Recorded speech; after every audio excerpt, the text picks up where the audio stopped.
animated and inspired by a promise. The promise that we would actually open circles like this one across the country and bring all Canadians together, Aboriginals and non-Aboriginals together, in a very courageous gesture of sharing stories, confronting history together, and seeing how we've all been dispossessed and deprived of incredible opportunities of engaging with one another, learning from one another. We wanted to measure the loss for us all in order to see how we can actually make the present a better place and build the future together. We should not be called honorary witnesses. We should be called honored witnesses, because we are truly honored to be part of what you are doing. Every story must be heard. Every child must be carried. And when we do that, as witnesses, we witness our own transformation.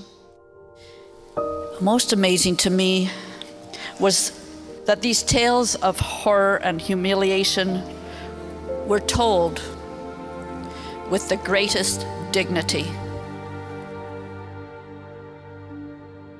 And what I heard, a young child subjected to a new language, a new religion, new rules, strange, or as Jim said, little food, abuse, restricted play area, lack of sleep, fear, no positive reinforcement, only punishment.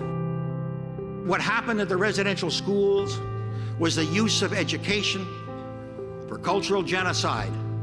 And that the fact of the matter is, yes, it was. They call a spade, and what that really means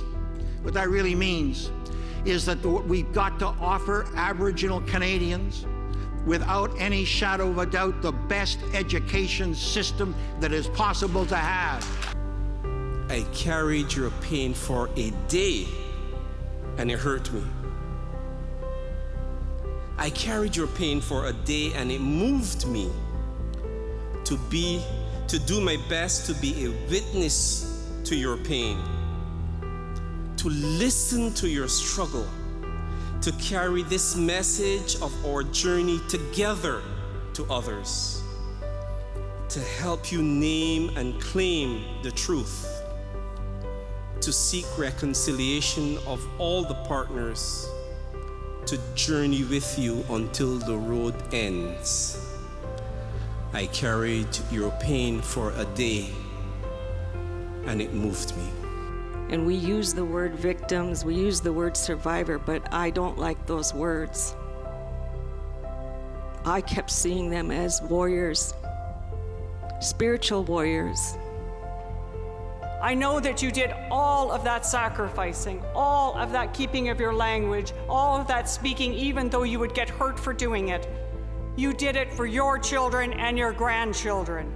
And for that reason, I pledge to stand with your children and your grandchildren and your great-grandchildren and the ones to follow, because the discrimination by the Government of Canada continues. It is with overwhelming respect for all those who have spoken during this commission hearings and gratitude for allowing me to participate, I commit myself to working with you and others to find peace and justice in our communities. I will take these stories that I've heard, and I promise that I will honour them, I will treasure them, and I will tell people in Australia what I've witnessed here, because there is a lot to be learned from each other. Our commitment as honorary witness is about that. Our responsibility to make sure that the facts can resonate.